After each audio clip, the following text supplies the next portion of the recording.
Hello, hello, hello. It is 7 o'clock on Wednesday.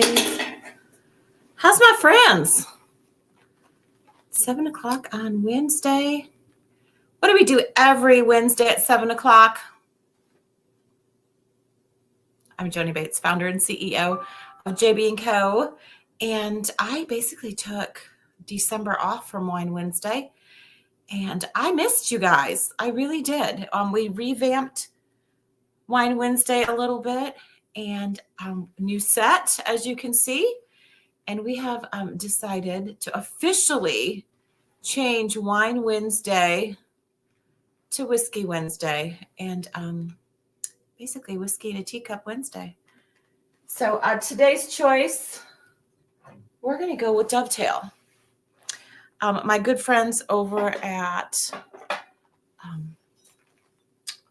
which one did I go to for this?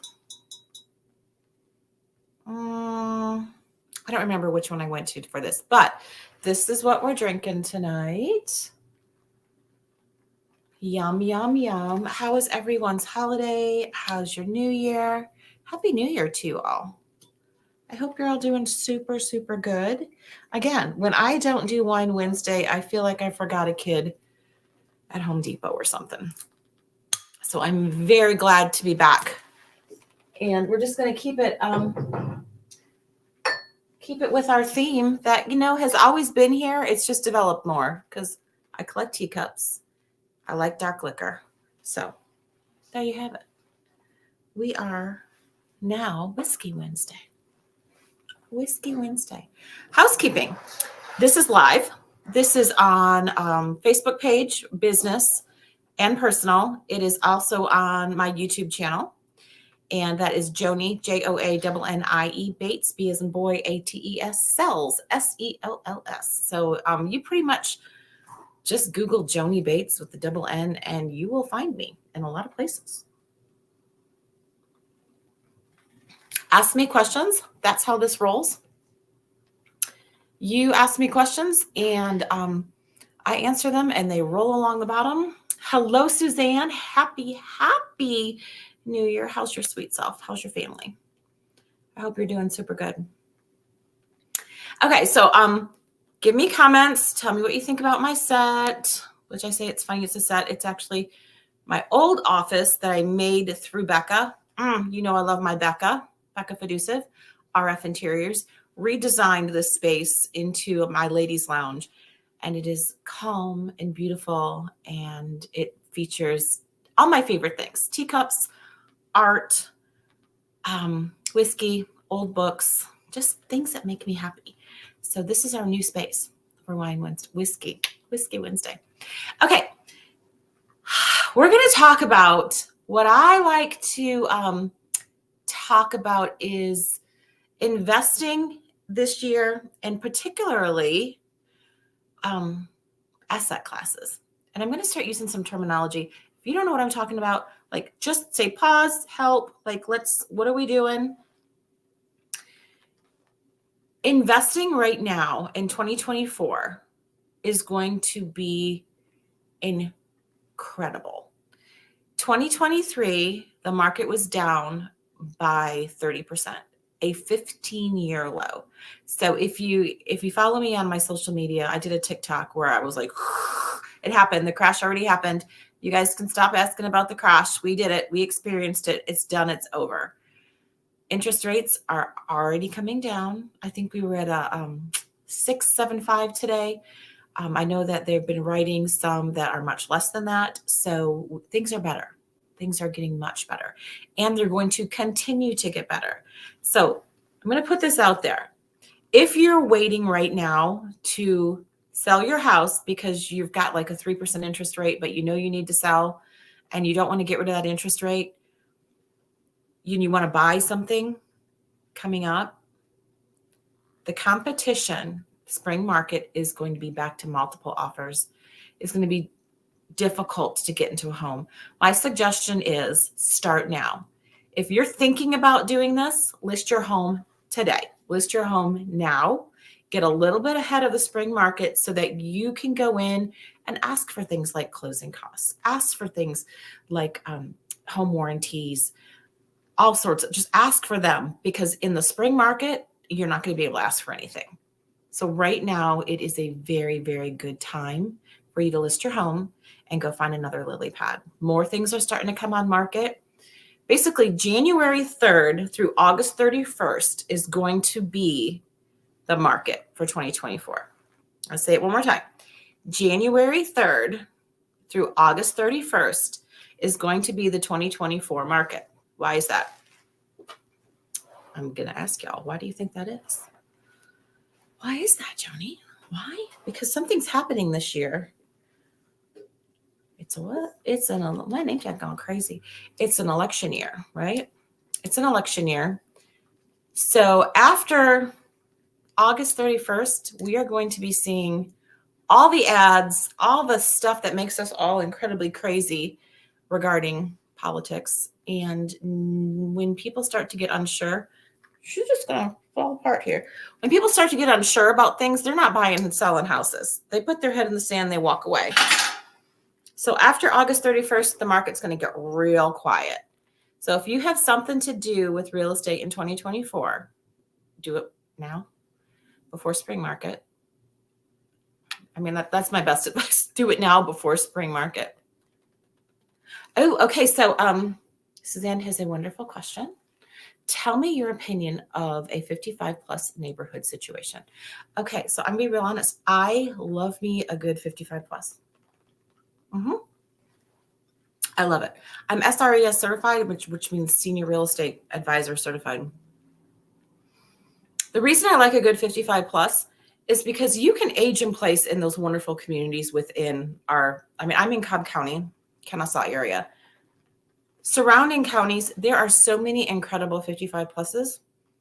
Some of them have a little bit more to offer as far as pool, pickleball, clubhouse, workout room, social room, play mahjong, play poker, do all the things. Their HOA fee, or their CAD fee, community association fee, is going to be a little bit more because you're paying for more. But if you just go into one that is modest and maybe it just has a clubhouse and a pool, it's a little bit smaller, maybe 65 to 70, you're going to pay about 200 to 300 in your HOA fee.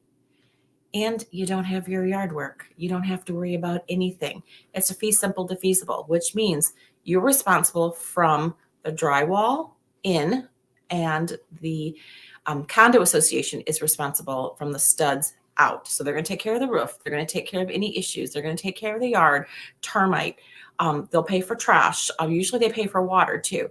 So I personally love it. I am actually looking at getting into my parents into one. They're in one in Florida, but we're considering bringing them here to Georgia. Okay, announcement. I love a 55 plus. Love them, love them, love them. And right now, I got to tell you, I love me some Windsong. I mean, not a paid endorsement, but Windsong is building some real nice 55 plus communities. They're super communicative. They work with our clients. I just moved a sweet gal from Colorado over to Eccles Farm. She built it, chose all of her things. She couldn't be happier. The inspection process was great. They listened to us. They catered to our needs. I mean, you know, I love that. You want to listen to me and give me what I need? We're going to be good all day long and best friends. So yes. Give me a call, Suzanne, on that. And we can dig into it some more. Okay, so now let's talk about an asset class called house hacking. Okay. How many people on here right now, I see y'all, have a kid who's either in college or getting ready to go to college? January and February, the year before your kid goes to college, you best get it going. I mean, you have got to know what you're doing because things are happening right now. Now, if you are trying to put your kid into a dorm, good luck, have fun, do all that stuff. Some universities require freshmen to have 1 year on campus. They just want your money. However, some universities do not have enough room, and you need to figure that housing out all by yourself. My friends, it is so expensive in a college town to put your kid up. It is so expensive.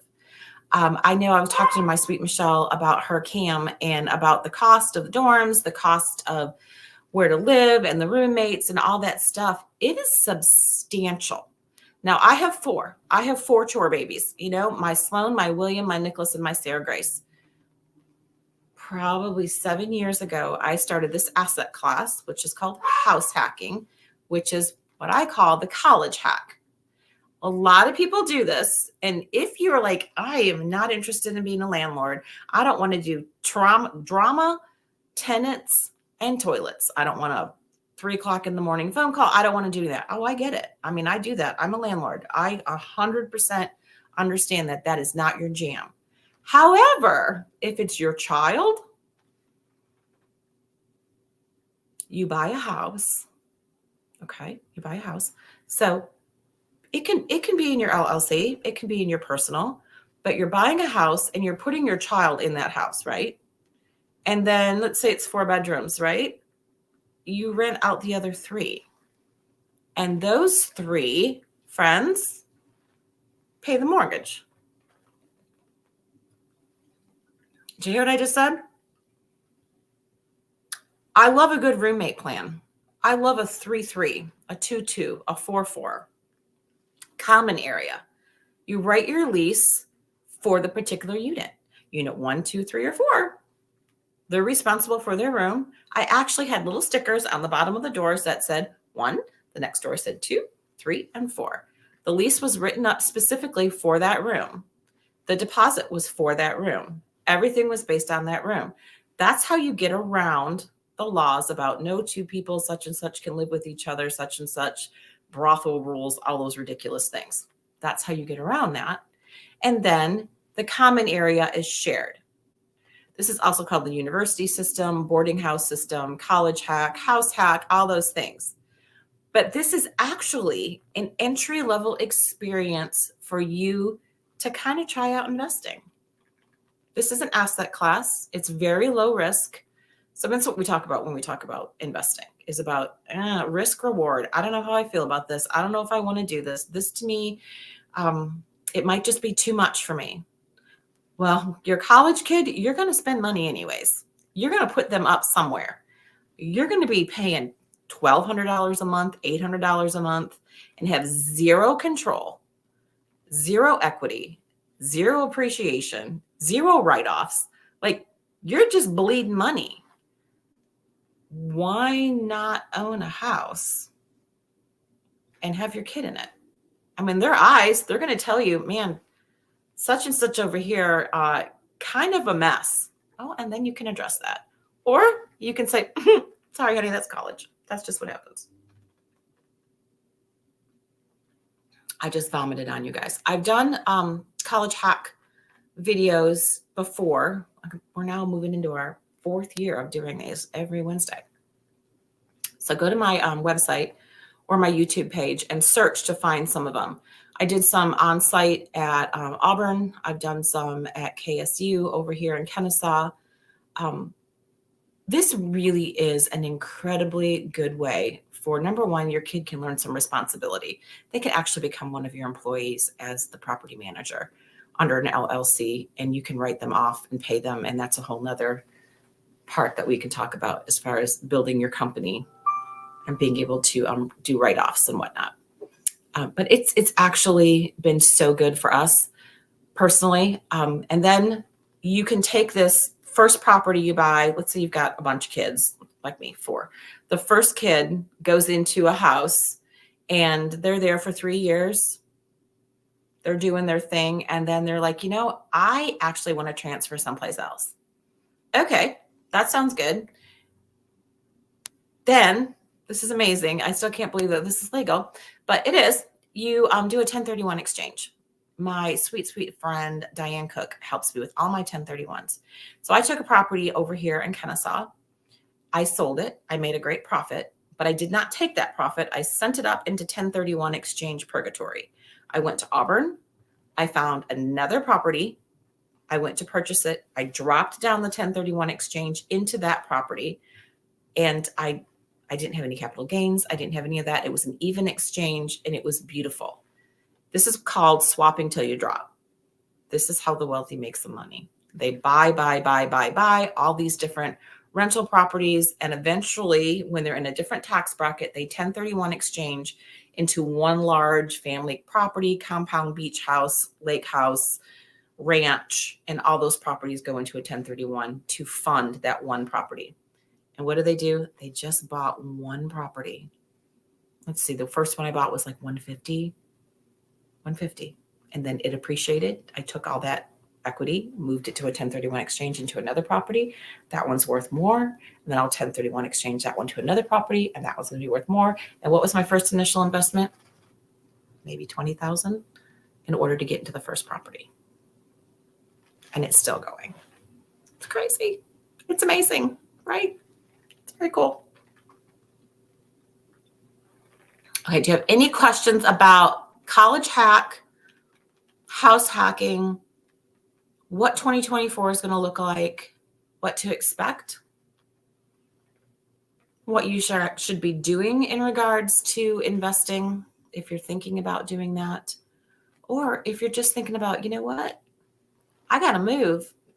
I have got to go. I have got things to do, and I know I've got a 3% interest rate, but life happens, and I need to sell my home.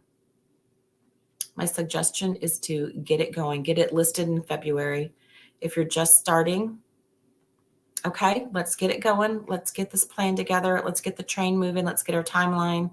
Let's get everything plugged in so that you can be ahead of spring market. Because if you need to go find something, it's going to be difficult to find something. Now, if you're have a different plan and possibly you're moving into a second home and making it your primary, or you're moving into assisted living, or you're moving into something else, then you can wait till spring and take advantage of that swing in inventory, increased inventory, increased demand, multiple offers. That's a good space for you to be in. But if you're looking to do a swap, then now is a really good time for you to list your home. Okay. I am really excited about 2024. I have been working on a huge business plan. I have been working on vision boards, doing things a little bit differently, focusing JB & Co. on our community, looking back at what 2020, 21, 22, 23, how did I impact and how did I serve best?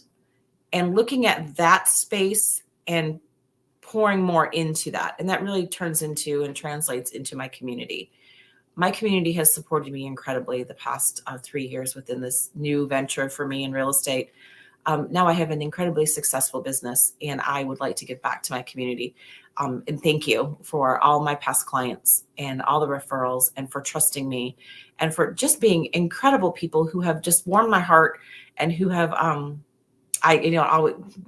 anyways, thank you. I look forward to all your referrals, and I'll take excellent care of them. That's all I know how to do is take care of folks.